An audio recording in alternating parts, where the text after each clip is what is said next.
Le magazine britannique, The Economist, a publié un nouveau rapport dans lequel il estime que la France a abandonné le Maroc pour se rapprocher d'Alger. Apprenez-en plus à ce sujet dans la suite de ce vidéo du samedi 4 février 2023. En effet, l'hebdomadaire britannique, The Economist, a dernièrement publié un rapport qui évoque les relations diplomatiques entre la France, l'Algérie et le Maroc.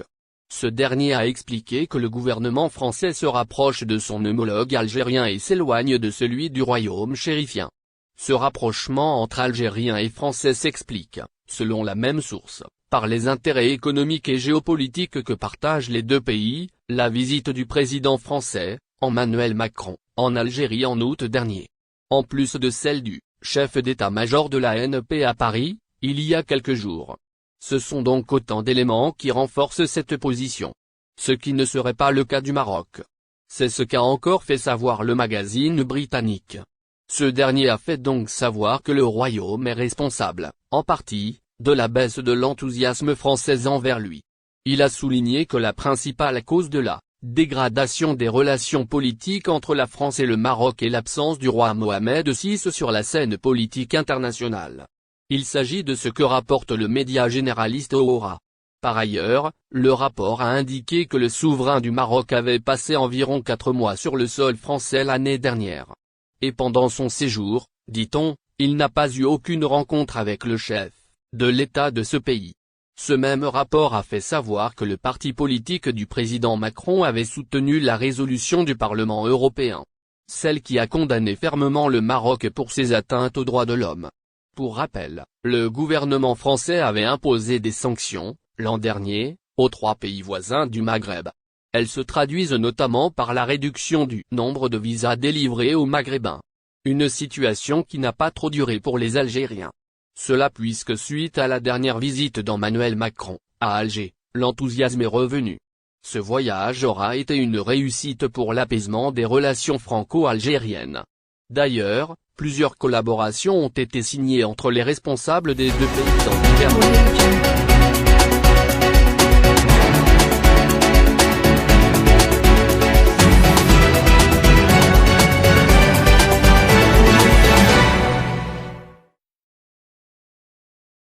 Le chanteur français Patrick Bruel, issu d'une famille juive, est de retour en Algérie 60 années après l'avoir quitté. Ce retour a fait réagir les Algériens, certains l'ont accueilli à bras ouverts et d'autres ont crié au scandale. Cependant, le retour de Patrick relance le débat sur la venue d'un autre artiste, pied noir et juif d'Algérie, Enrico Macias.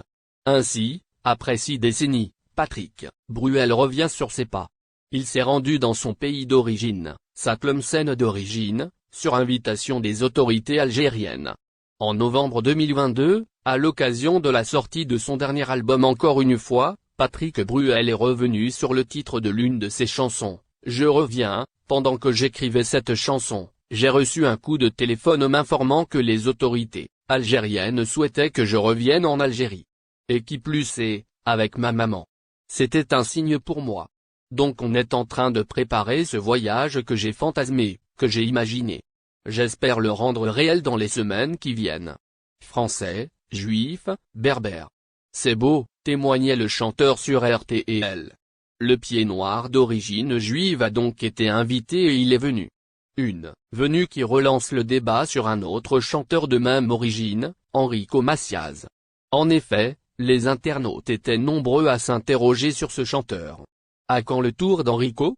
Cet autre chanteur juif ayant des liens avec l'Algérie a également toujours rêvé de retourner dans son pays natal. Enrico Macias est né en 1938 à Constantine, et a quitté l'Algérie en 1962. Depuis, Enrico Macias n'a jamais pu y retourner, bien qu'il ait exprimé à plusieurs reprises son désir de le faire. Avec une carrière musicale internationalement reconnue, le chanteur juif continue de transmettre son amour pour l'Algérie dans ses chansons, montrant que les liens affectifs peuvent rester forts, même après des années éloigné de son pays d'origine. Cependant, le cas de ce chanteur a suscité de nombreuses polémiques. Déjà en 2010, le chanteur a été invité par le défunt président Abdelaziz Bouteflika pour venir en Algérie. Il allait même se produire dans différentes villes du pays. À quelques jours de sa venue, L'invitation a été annulée. Bouteflika a été contraint de faire marche arrière. L'annonce de la venue de ce chanteur juif a en effet soulevé un tollé dans les milieux islamo-conservateurs, mais pas que. Ils sont nombreux à dénoncer les positions du chanteur par rapport à la question palestinienne. Enrico Macias n'a en effet jamais caché son soutien à Israël et son admiration pour le Tsahal. Certaines affirment même que le chanteur participe au financement de cette armée. Pour les Algériens, Enrico est un sioniste qui n'est pas le bienvenu en Algérie. Ainsi, contrairement à Patrick Bruel qui ne s'est pas mouillé sur cette question, Enrico paie son engagement aux côtés d'un État qui occupe un territoire et qui dénie au peuple palestinien le droit de créer son propre État.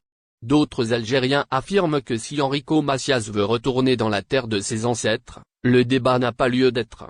Ils demandent à ce que les positions du chanteur ne soient pas un obstacle sur ce retour du moment qu'ils ne viennent pas pour faire la promotion.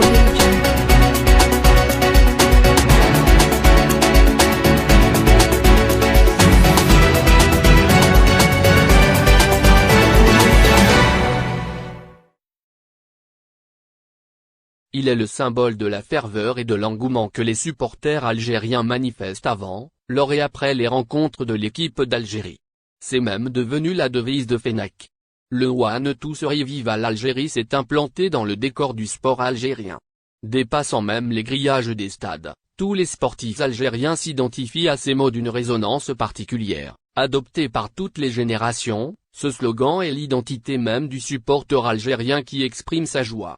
À la recherche des origines de ce chant qui s'inscrit dans les traductions algériennes, plusieurs sources livrent leurs hypothèses quant à son histoire. Se penchant sur la question, le média français, RFI a livré son hypothèse. Ainsi, le One Two Three trouve son origine dans la période coloniale. Refusant la présence de la France sur le sol algérien, les manifestants scandaient We want to be free, nous voulons être libres. Le choix de la langue anglaise s'explique par la résonance internationale et l'ubiquité de cette langue. Cela a une portée internationale. Les manifestants algériens voulaient que tout le monde comprenne que l'Algérie est colonisée et refuse d'être sous la bannière française, affirment certaines sources. Cette première explication s'ajoute à celle qui suppose qu'en 1974, la sélection algérienne de football a affronté, en amical, l'équipe anglaise de Sheffield United à Oran. Un match qui s'est soldé sur la victoire des Algériens sur le score de 3-1, vous l'aurez compris, selon cette histoire, le score de la rencontre, contre les Anglais a inspiré le chant devenu mythique des Algériens. Lors des Jeux méditerranéens de 1975, organisés à Alger, la médaille d'or du football se disputait entre la France et l'Algérie. Après un match épique qui reste dans les catalogues du football algérien, l'Algérie s'est imposée 3-2 face aux Bleus. Une occasion à saisir pour le public du stade 5 juillet qui chambrait les Français en leur lançant un One Two Three, viva l'Algérie pour